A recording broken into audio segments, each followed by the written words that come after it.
नमस्कार मित्रांनो, श्री स्वामी समर्थ। तुम्ही जर चॅनलवर नवीन असाल तर चॅनलला सबस्क्राईब करा आणि कमेंट बॉक्समध्ये श्री स्वामी समर्थ असे लिहा। तर चला व्हिडिओला सुरुवात करूया। समस्या संपत नाही, अडचणी थांबत नाही, संकटातून बाहेर पडण्याचा मार्ग सापडत नाही। अशा वेळी देवाला साकडे घालण्याची इच्छा मनात प्रबळ होते। श्री स्वामी समर्थ महाराजांना नवस कसा करावा, नेमके काय बोलावे, तर चला व्हिडिओमध्ये आपण सविस्तरपणे बघूया।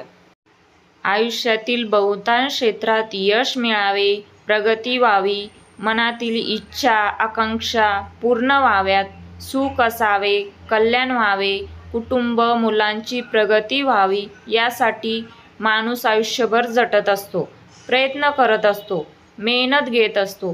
परंतु अनेकदा समस्या, अडचणी, संकटे एकामागून एक येतच राहतात। प्रारब्धातील भोगाच्या चक्रातून मार्गक्रमण करताना जीव मेटाकुटीला येतो। प्रयत्नांची पराकाष्ठा केली तरीही अडीअडचणी थांबत नाही, प्रयत्न निष्फळ ठरून पदरी काहीच पडत नाही। तेव्हा आराध्य देवतेला शरण जाऊन अनेकदा नवसही बोलले जातात। स्वामी समर्थ महाराज मनातील इच्छा लगेच पूर्ण करतात, भक्तांच्या हाकेला धावून जातात, अडचणीतून सोडवतात। भिवू नकोस, मी तुझ्या पाठीशी आहे या आश्वासनाची प्रचिती देतात। स्वामी अशक्य शक्य करून दाखवतात, अशी अनेकांची श्रद्धा आहे। शेकडो भाविक तसे अनुभवही कथन करतात। तर चला बघूया स्वामी समर्थ महाराजांना नवस कसा करावा।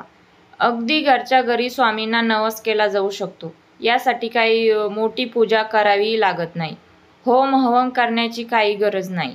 स्वामींना साधेपणा प्रिय आहे।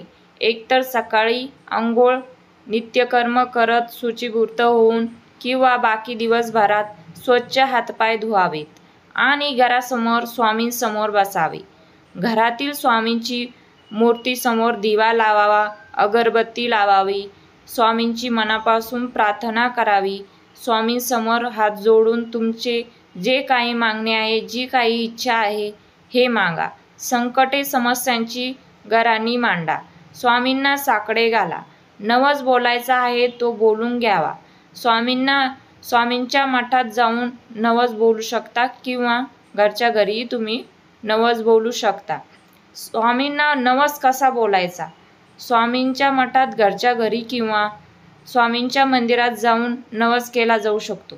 नारळ हातात घेऊन स्वामींना तुमची इच्छा सांगा। तुम्ही काय सेवा करणार हेही सांगा स्वामींना। नवस पूर्ण झाल्यावर तुम्ही काय करणार हेही स्वामींना सांगा। नवस पूर्ण झाल्यावर नारळ नदीमध्ये किंवा वाहत्या पाण्याच्या प्रवाहात विसर्जित करा। यासह स्वामींना प्रार्थना करा की स्वामी समर्थ महाराज, हा नवस आहे तो शक्य तितक्या लवकर पूर्ण व्हावा। स्वामींसमोर नतमस्तक व्हा, तसेच जे शक्य आहे ते यथाशक्ती करण्याचा पूर्ण प्रयत्न करा, असा आश्वासित शब्द द्या। स्वामींकडे मागितलेली गोष्ट पूर्ण झाली तर नवस फेडण्यासाठी शक्य असेल तर अक्कलकोटला जाऊन स्वामींचे दर्शन घ्यावे। एकदा स्वामींना नवस केल्यावर कोणत्या गोष्टीचे भान आवर्जून ठेवावे हे बघूया व्हिडिओमध्ये। सर्वात महत्त्वाचे म्हणजे एकदा स्वामींना नवस बोलला आणि तो पूर्ण झाला तर जे काही वचन दिले आहे ते पूर्ण करायला अजिबात विसरू नका। स्वामींना केलेला नवस फेडण्याचा विलंबच करू नका, अन्यथा अडचणी समस्यांना सामोरे जावे लागू शकते। स्वामी दयाळू असले तरी ही गोष्ट चुकू नका। नवस पूर्ण झाल्यावर पूर्ण श्रद्धेने शब्द पाळणे आवश्यक आहे। केवळ औपचारिकता म्हणून नवस बोलणे योग्य नाही। अंतर्मनातून भक्ती आणि श्रद्धा असणे आवश्यक आहे। तुमचे प्रयत्न आणि स्वामीबळ, गुरुकृपेसाठी काय करावे तर आपण या व्हिडिओमध्ये बघणार आहोत। स्वामींना सर्वात जास्त आवडणारी गोष्ट म्हणजे सेवा। स्वामी सेवा सुरू ठेवा, नामस्मरण कायम ठेवा। स्वामी चरित्र सारामृत, गुरु लीलामृत, गुरुचरित्र, स्वामींचा तारक मंत्र यांचे पठण करावे. नवस पूर्ण होण्यासाठी किती वेळ लागू शकतो हे अनेक घटकांवर अवलंबून आहे. तुम्ही काय नवस बोलला आहे, किती निष्ठेने आणि श्रद्धेने नवस बोलला आहे, स्वामींवर किती विश्वास ठेवता, स्वकर्मातून स्वामींना प्रसन्न करण्याचा प्रयत्न करता का, इतर लोकांना मदत करता का, सदाचारी आहात का. काही वेळा तुमची इच्छा पूर्ण होण्यासाठी नियतीचा योग्य वेळ येणे आवश्यक असते. केवळ नवस बोलून भागणार नाही, प्रयत्नांची पराकाष्ठा करायला हवी. तुमच्या प्रयत्नांना, कृतींना स्वामीबळ गुरुकृपेची साथ लागू शकेल. स्वामींवर विश्वास ठेवा आणि सतत नामस्मरण करत राहा. इच्छा लवकरात लवकर पूर्ण न झाली तर निराश होऊ नका. इच्छा नक्कीच पूर्ण होईल याची खात्री ठेवा. आणि तुम्हाला कसा वाटला हा व्हिडिओ?